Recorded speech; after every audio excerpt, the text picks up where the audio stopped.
You're listening to a download from the outdoorstation.co.uk. Number 310.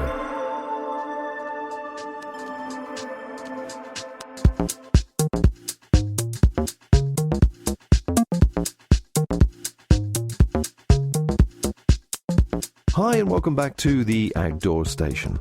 You're currently listening to a track called Lay of the Land, which comes from the album Electronic Music from the Swedish Left Coast.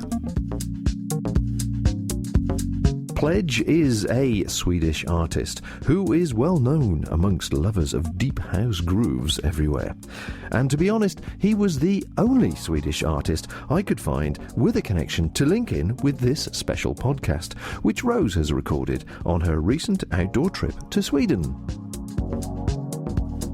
In September 2010, she and numerous other women in the European outdoor scene were invited by various Swedish manufacturers to the remote area in the north of Sweden to take part in a paddling, hiking and caving female-only expedition, naturally using some of their gear. While she was there, she interviewed some of the hosts and participants to get more of an idea of the Swedish outdoor scene and some of the manufacturers that do so well there.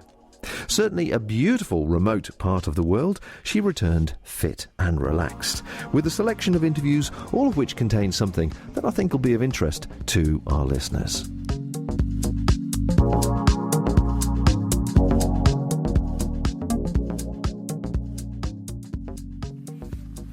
My name is Eva Arnlund and I work for a company called Wool Power.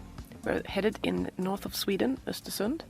I work there as a sales manager for Sweden, the market Sweden, and the export markets for professional users. And you just focus on wool products?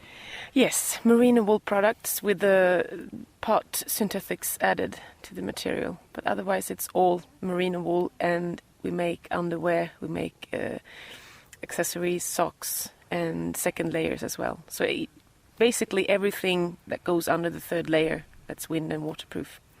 In the UK you're not such a well-known company, but in Scandinavia you're very well known and you've been going for quite a long time. Yes, the history goes back to 1969 and we started producing the products we have today in the beginning of the 70s together with the Swedish Army, and we have now we actually celebrated 40 years anniversary last year, and it's a family-owned company. We have 85 employees working in the factory in Östersund, where all the production is being held as well.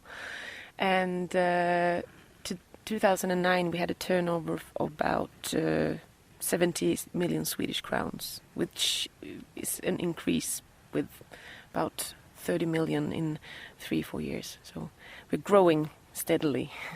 Growing a lot, I think. It was interesting too, you were saying originally you were in nylons and then that came to an end. Yeah, we started off producing nylon stockings for ladies.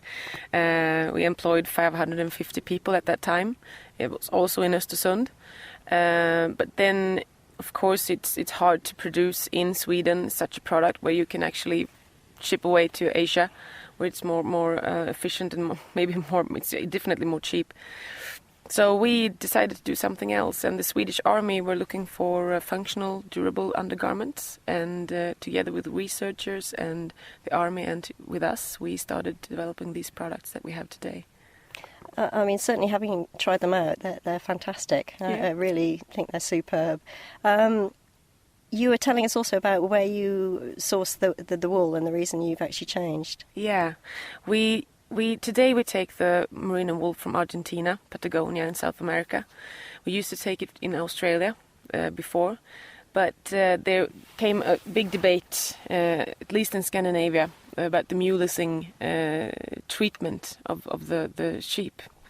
And for us that was unethical. And the unethical part is that in that warm climate in Australia, you have a fly that lies there, actually eggs in the back, the rear end of the lamb. And that makes a problem for the lamb because they lay their eggs and the lamb actually dies from blood poisoning.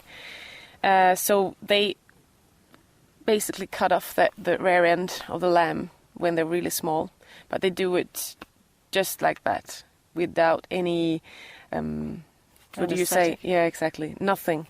And when we found out, we really had to change. We just said that this is not acceptable. The quality of the wool in Australia is fantastic, but that goes for the wool in Argentina as well.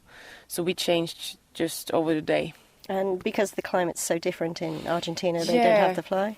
Exactly. The fly only survives in warmer climates. So for us to secure the raw material that we use was to move the whole, to change distributor.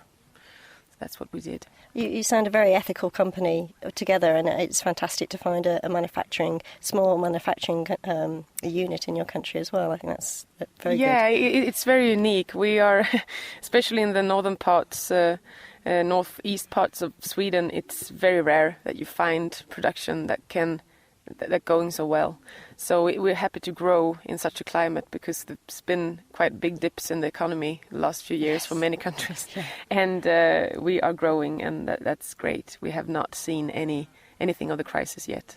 Fantastic. And finally, you're just working on some new undergarments which look really good, and I know our listeners will be interested in them, because I think they're just the sort of item that will appeal. Yeah, we have always done warm, durable undergarments to keep people warm when it's cold.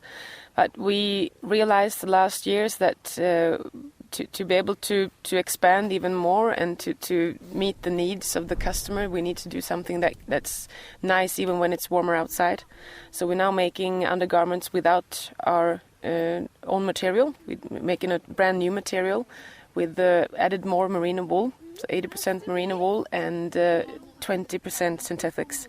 So we are also working with superfine merino wool, so the micron level is lower and makes it a softer product, nicer to keep close to the skin. And we're going to make it for ladies and men. We make it in black and green, and we make boxers and briefs, boxers for ladies and men. I think you can say that in English. You can, yes. Yeah. And crew necks and t-shirt and a hat. And we are focusing on shape and fit, because we really, really want it to be as comfortable as the other garment. So it's been good so far. Certainly the prototypes you showed us look fabulous. They look really good. Look forward to having those available in the UK, and I'm sure across Europe. Love the flat seams and the style. It looks really fantastic. Yeah, we will send out samples to our distributors, and in UK we have Coolbox in Loughborough. So they will get samples as well and introduce it to the market in UK. Yeah. So next April we will have it in stock and we'll be able to sell it. So we're really looking forward to it. We believe in it a lot. And we still have the production of those garments, of course, in Östersund as well.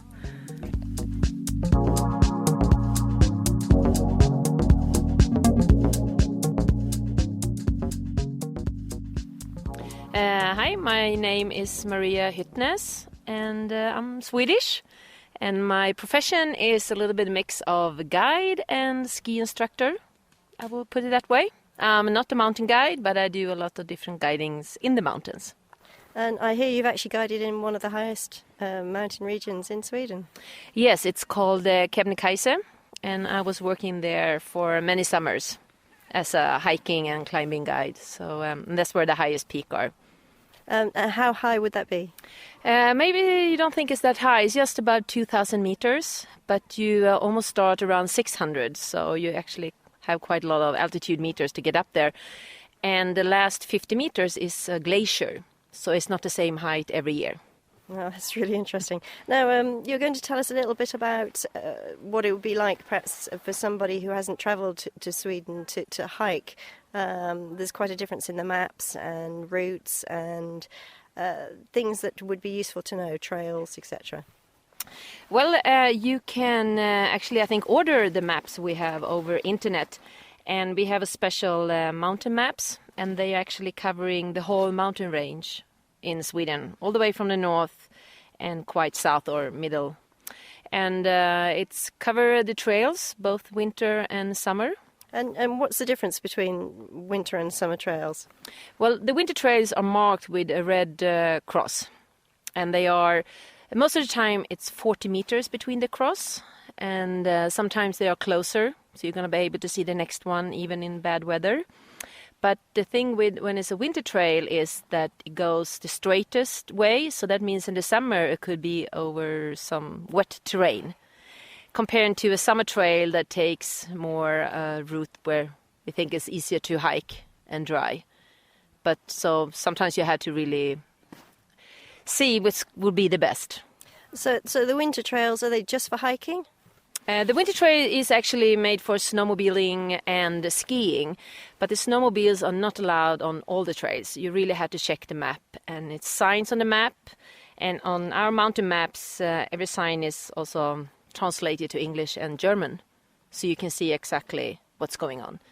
The symbols are quite different. I mean, there's a lot of things which are obviously similar for maps, but looking at the symbols, there were quite a few differences that I had to look up what they were.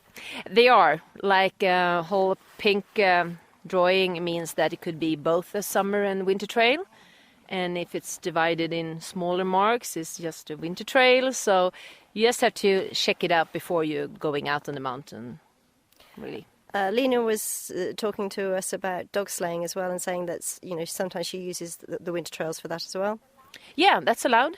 There's no problem. It's more you have to watch out if you're coming on a snowmobile, because it's getting a little bit more restricted in the mountains here in Sweden. It used to be more free, but now they have restricted a little bit more, so you're not gonna end up too much or disturbing the people out there skiing or coming with dog sledge and things like that. I've heard the snowmobiles are quite fast and furious. They are, and we get a lot of people coming over here because it's like more restricted in Norway, so that's why they're coming over to this side. And it's a good way to get out in the mountains if you're not able to ski. Maybe you have a disability or something like that, but just stick with the rules and things like that, and watch for other people who wants to have a bit more peace and quiet out there.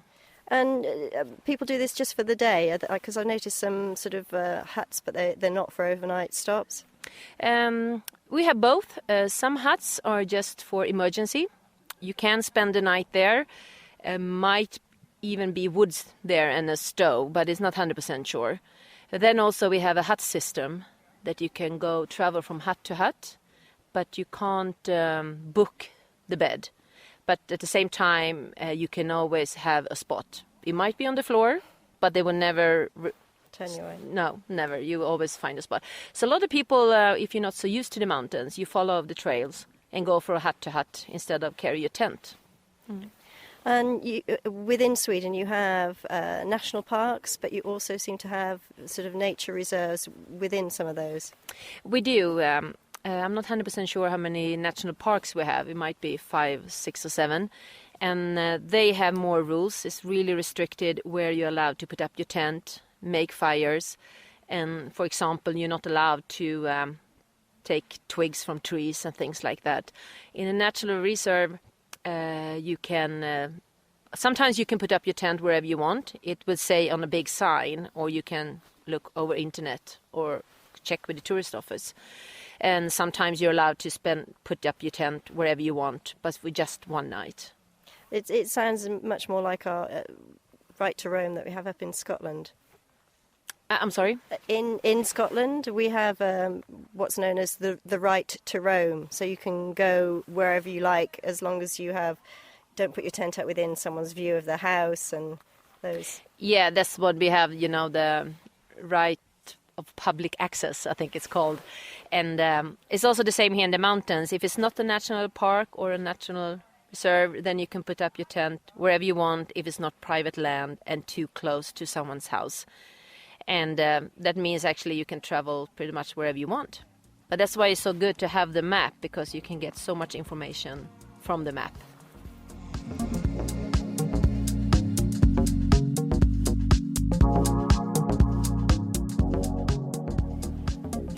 My name is Lena Bjelfman, and I'm production leader at Tantipi. We started Tantipi in 1989, but then our name was Moskoselkåtan. But there is many people out in Europe that not can say Moscow silk cotton. So after some years, we changed name to Tantipi, and Tantipi is a name that both has tent in it and teepee, and our tents are like a teepee. Yeah. And are they made here in Sweden? Some of our tents are made in Sweden, but we have our own factory in China where we produce all the small tents.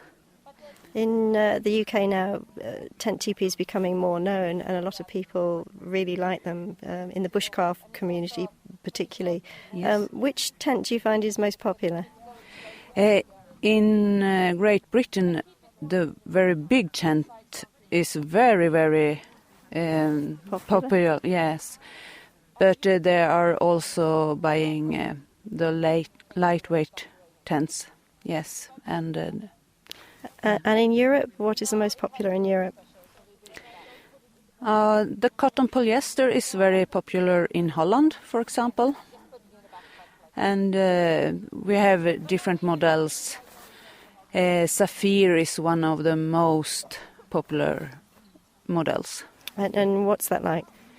It's cotton polyester and the fabrics. We also have it in lightweight, but it's the cotton polyester that is most popular.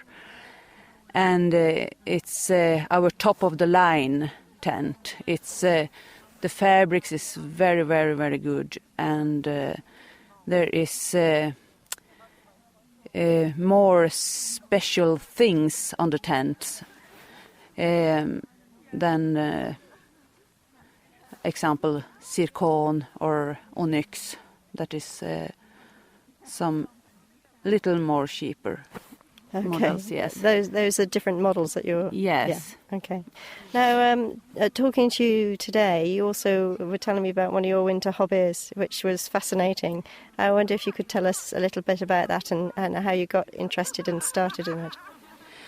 Oh, have sled dogs. Yes, 2 of them, and I'm out almost every day in the winter with the dogs. And how I started with it, it was a friend of mine that he has a company. He has about 40 dogs, and I was out with him in the forest, and I really liked it. And then I bought first one dog from him, and after a while I bought one more, and I have also, they went old, and then I bought 2 more. Yes, but I always have 2 dogs because they are easy to have in the car, and I can put the sledge on the roof of the car. And you were saying that 2 is sufficient, but you have to help them a little bit more if you only have 2 dogs pulling.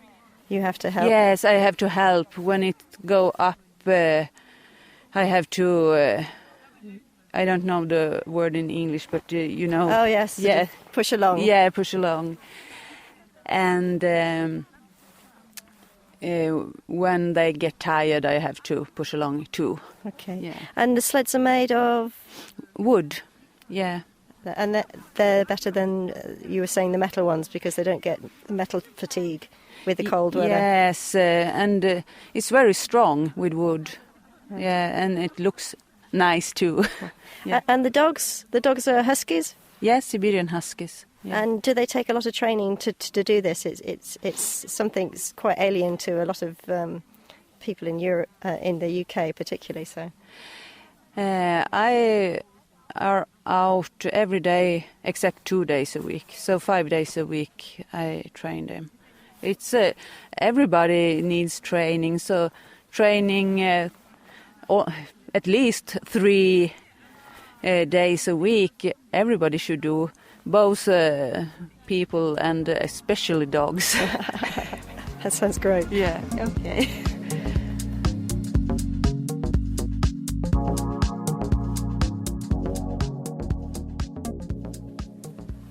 my name is Erica, and I'm working for the company Fjällräven as a buyer. And I've been working as a buyer for 4.5 years in Fjällräven. And Fjällräven is a company that was founded 50 years ago. We're actually celebrating our 50 years anniversary this year. And it was founded by our founder named Åke Nordin. And Åke was born in Örnsköldsvik and further up north in Sweden. And he realized when he was out trekking, he was born in a family always out trekking, that there was not really any good trekking gear. And he was carrying lots of small backpacks and lots of handbags and so on, but he was not able to carry anything really properly on his back. So the first thing he actually did was, when he was 14 years old, he started building down in the basement, so to say, in his family house. He started building a wooden frame, and that was his first piece that he did in the name of Fjällräven, so to say. And this wooden frame, he started wearing that out trekking and so on. And he realized that he got so many good comments and so many good feedback from the wooden frame, and starting doing more and more and selling it out to friends and so. And he thought, I'm on to something good here. I should do more. And then he founded a company in the 1960s, and the company name then was Fjällräven. And in Swedish that means the Arctic fox. And he's starting to think about more things, what's missing when he was out trekking and so on. So he started building, sewing clothes and so on. And he used the same material as he used for the backpacks. And it's quite distinctive, isn't it? The whole style and feel and the material is you can recognise it. It's definitely, when you see a Fjällräven piece, it's quite traditional in that sense to what is our history. A lot of the garments that we actually have in the collection has been used for a long time, and the design is very distinct in a Fjällräven way. It's very classic. We're not a fashion company at all. Everything we do in a functionality thinking all the time through. Of course, we want to put nice colors on things, and of course we follow trends and so on, but the original base is all the time. It's always functionality. And tell us a little bit more about the material, for example, of these trekking trousers. Yeah, that was the material that we use a lot in our backpacks and trousers and jackets and so on. It's called G1000. And this material, G1000, is actually the same material as Åke did use in the backpacks and so on in the beginning. And it's a really strong polyester cotton mix wool that is also treated with paraffin and beeswax that we call. It's a mix of that we call Greenland wax. And this wax makes the trousers very strong, and it also makes them water repellent and also take away dust and so on. And am I right in thinking that you get this wax from a special source? Yes, we do. We actually been working with a company in Sweden, very close to where the company is started, in Örnsköldsvik, and they have been doing this Greenland wax for us since the start, so for 50 years now. And this is a family that we work closely with, and they do a really good job for us doing this Greenland wax.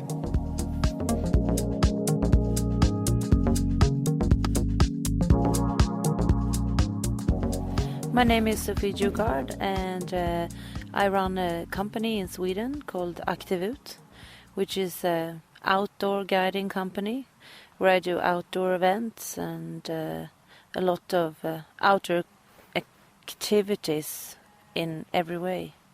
So what sort of activities are you talking about? It can be trekking, it can be cross-country skiing, touring, randonnée skiing, downhill skiing, alpine skiing. It can also be dog sledging or kayaking, canoeing, rafting. It depends on what the guests want, and I try to arrange it to a whole trip with everything around it. So this is really throughout the whole year. You're not restricted to one season. You can do the guiding throughout the year. Yeah, I do it all year around, and some years there's more winter, and some years it's more summer. It all depends on how I find the clients and how I meet them. And because I have no active marketing, I seem to bump into my customers anyway. So it's sort of by word of mouth. Yeah, definitely it is. And I have a few guests or customers that come back with new groups from time to time, and that's of course very important to me. That's a very good recommendation. Yeah. So how long have you been guiding? I've been guiding for about 15, 17 years, something like that. Yeah. And you find there's enough living there for you to survive with just doing your guiding? In the beginning it wasn't. In the beginning I studied to physical education teacher, and I worked as that for 5 years, and I was guiding besides that. But then I decided to do the guiding full time, and since I also produce the trips that I guide, it's kind of a double job. I do the producing and I do the guiding too. So in that matter, it's a full-time job all year round. Yeah. And do you find it's mostly other Swedes, or is it other nationalities? Actually, it's both, and that's a little bit special too, because most people do either incoming or export. But I do both, because I do foreigners that come to Scandinavia and learn about Scandinavian outdoor activities and Scandinavian equipment or Scandinavian areas. But then sometimes I go abroad with Scandinavians, mostly Swedes, to, let's say, the Alps for skiing or other activities in France, Italy, England. Yeah. That sounds wonderful. Yeah, it is. Yeah, it's really fun. Yeah. And can you tell me something about the classic that you do? That I know there's a lot of customers in the UK that would be interested in what you do. I'll leave you to tell them about the event. Yeah, it's called Fjällräven Classic, and originally it was actually a mountain marathon event, but it was too extreme. So Fjällräven changed it to a trekking event 5 years ago, and since then we've been doing it, and it's in the area of Kiruna, and that's the northern Lapland, the Swedish Lapland, and it is a event that starts on a Friday normally, and the finish is on a Friday too. But you can choose the pace that you want to walk. So some people run, and some people use all 6 or 7 days to trek, or 5 days. And if you want to, you can continue after the finish is closed. Actually, if you like the trek, and you can take as much time as you want, just enjoy the nature. And it is in an area or in a trail which is quite well known. It's Kungsleden. And it's 110 kilometers. So it's a set trail? Yeah, it's a set trail, and we have staff all over in checkpoints that you have to pass and get a stamp in a small booklet that you will get as a starting evidence. And everyone seems to be very fond of the whole event, because it's very safe, and it's a lot of people trekking for the first time, which are really, they want to do it, but they haven't been able, or they haven't dared to try it before, to trekking, because they think it's too extreme, or they have to carry, or they have to arrange the food. But now we have helped them to set it all up, and they still have to camp and sleep in tents and take their food with them, but we help them kind of with the infrastructure along the trail. So it sounds brilliant. So it's sort of from beginners, people starting out, and all ages? Yeah, we've had children that's been cared by their parents from 1 year, and then the oldest people are around 75, so it's definitely for everyone, yeah. And when does it take place? It takes place normally the first or second weekend in August is the start. So you can start Friday, Saturday and Sunday, and then you can trek until the coming Friday. And about how many people could take part? The last 3 years we have had between 1,900 and 2,000 persons. That's amazing. Yeah, it's amazing, and the most interesting is that we have set a limit, so it won't be more. But still, people feel that they're alone on the trail. In the start, there's a lot of people because you start on different times, where it's 200 to 300 people in each start. But once you have walked 5 kilometers, you're all spread out, and that's very nice. That's fantastic, Sophie. Can you tell people how they could get hold of you if they wanted to perhaps explore Sweden with some expert guide? Yeah, sure. They can visit my website. It's www.aktivut, that's aktivut.se.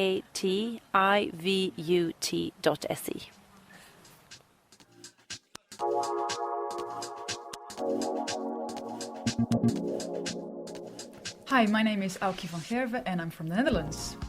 And I hear you've been on a really interesting trip, which you just finished writing about. Yes, I've cycled last year from Tanzania to the Netherlands, 12,000 kilometers. What on earth made you decide to do that?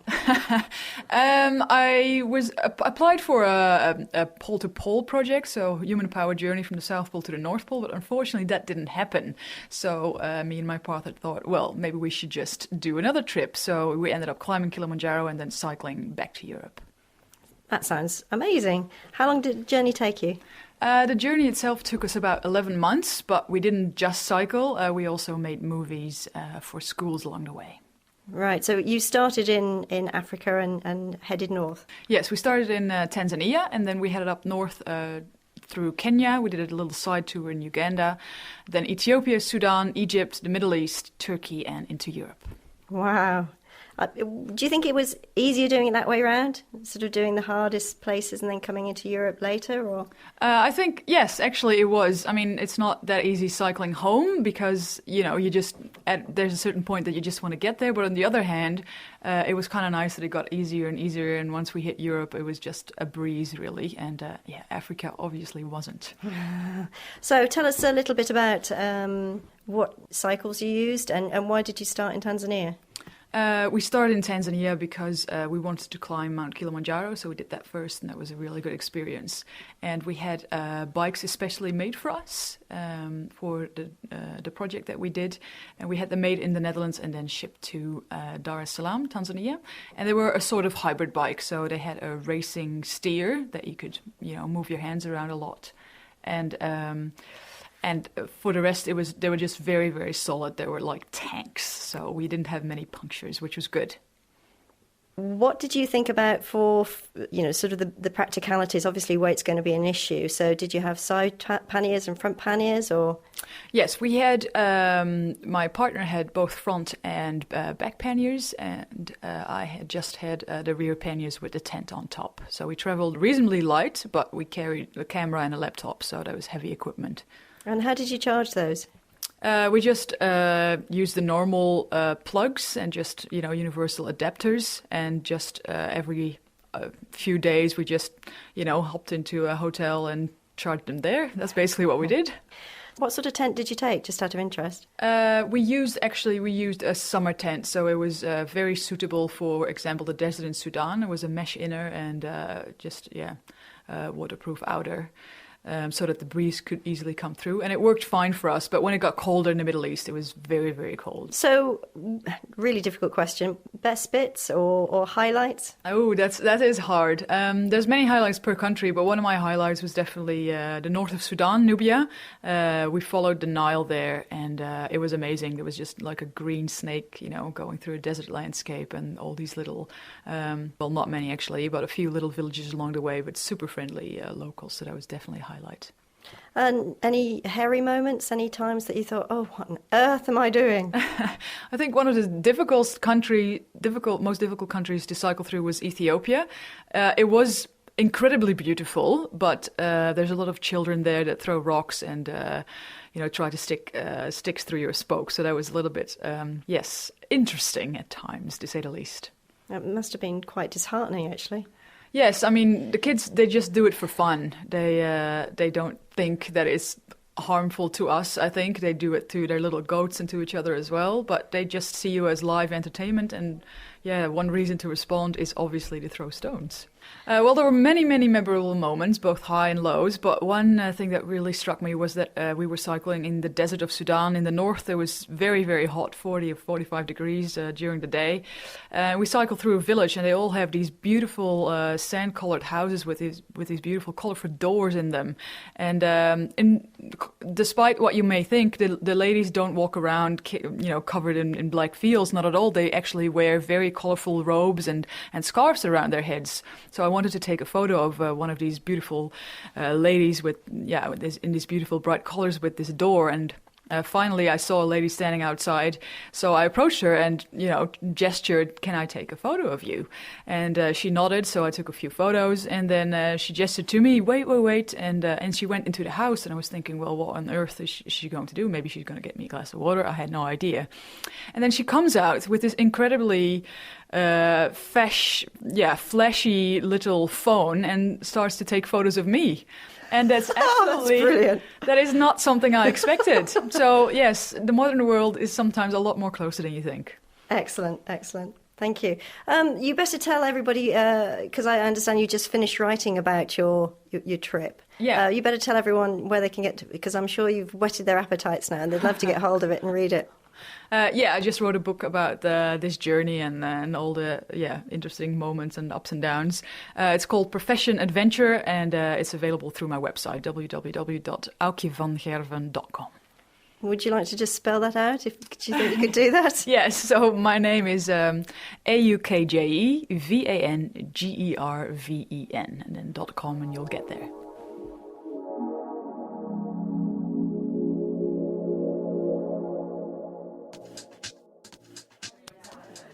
My name is Ola, and I'm living here in Jornvatnet, yes. And what first drew you to this area?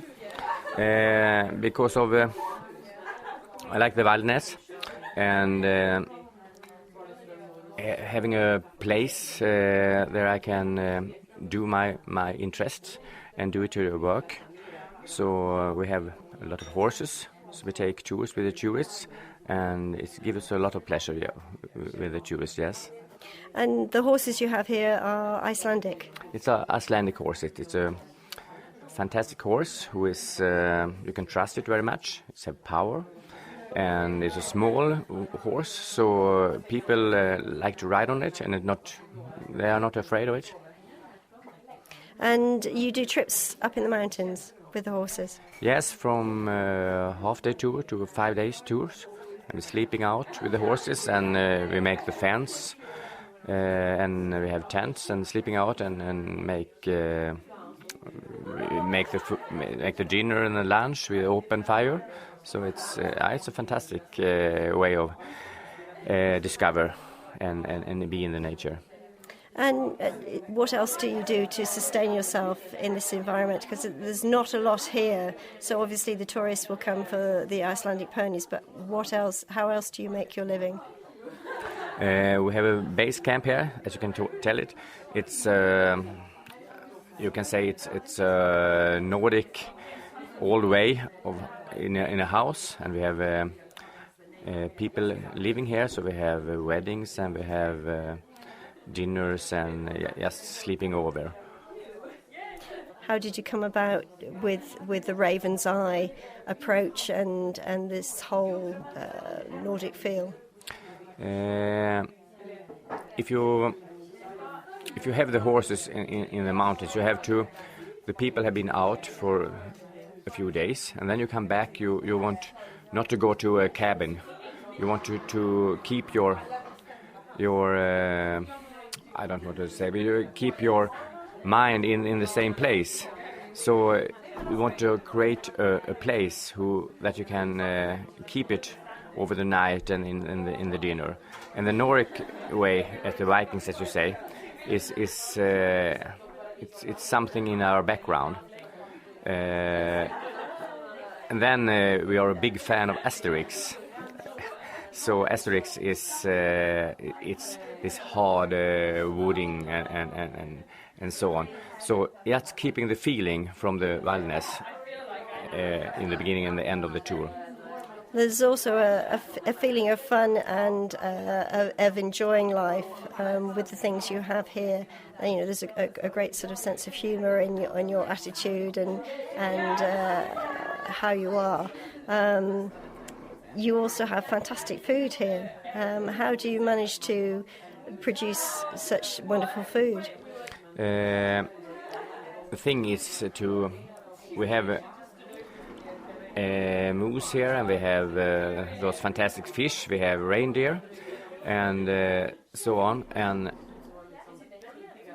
you must just learn to know what's near you and use it, and be proud of what's near you. So and then it's just simple food, but you're doing it in the right way, not half way of doing it. You're doing the whole way out. And then we don't have a restaurant that you have a la carte restaurant. We have a restaurant and everybody eating the same with big plates and so on. And people enjoy it, yes. There's certainly, when you've done that, and certainly the meals I've experienced here, it's a feeling of celebration, not only of the camaraderie, but also of the food and the fellowship that you share with it. So I think you've done that extremely well. Thank you very much. So could you tell us, if people want to come and visit, how would they contact you? The best thing is if you can contact us through the website, and then you can see in the English what kind of tours we are doing and so on. And would you like to give us the website address? Yes, it's ridijorm.com. Okay, and we'll put that in the footnotes. Yeah. Thank you very much. Thank you.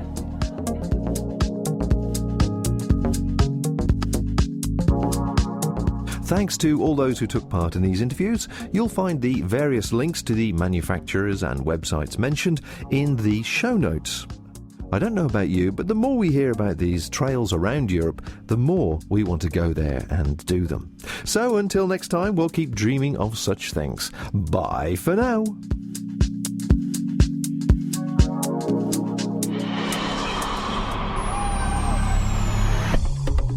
Thank you for listening to this podcast. To hear more from our extensive free library, please visit the website at theoutdoorstation.co.uk. You can now follow The Outdoor Station on Facebook, where we chat about each programme we produce, answer questions and discuss future productions.